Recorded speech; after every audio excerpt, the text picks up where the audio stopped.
Friendship ఇది Alex ఇంకా శ్యామ్ అనే ఇద్దరు అబ్బాయిల కథ. అలెక్స్ పాఠశాలలో మొదటి రోజు చాలా ఒంటరిగా ఫీల్ అవుతూ ఉంటాడు. అది చూసిన శ్యామ్ అలెక్స్తో కలిసి సరదాగా మాట్లాడి ఆడుకుంటూ ఉంటారు.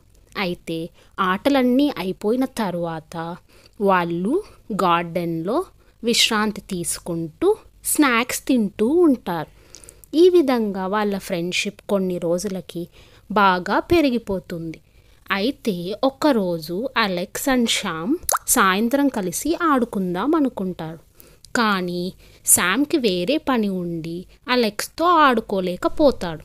దాంతో అలెక్స్కి చాలా కోపం వస్తుంది. అయితే శామ్ దాన్ని అర్థం చేసుకొని మరుసటి రోజు అలెక్స్కి సారీ చెప్తాడు. అలెక్స్ కూడా తను అలా కోప్పడి ఉండకూడదని శామ్కి సారీ చెప్తాడు. అప్పటి నుండి వాళ్ళ స్నేహం ఇంకా బలపడుతుంది.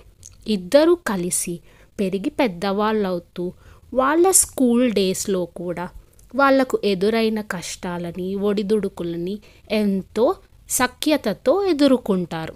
అలా వాళ్ళు కలిసి వాళ్ళ స్కూల్ని పూర్తి చేస్తారు. ఆ విధంగా శామ్ ఇంకా అలెక్స్ల స్నేహం వారితో పాటే పెరిగి పెద్దగా అయి బలంగా అవుతుంది. ఇది శామ్ అండ్ అలెక్స్ల కథ. మీకు ఈ కథ నచ్చినట్లయితే మా ఛానల్ని సబ్స్క్రైబ్ చేయండి. Thanks for watching.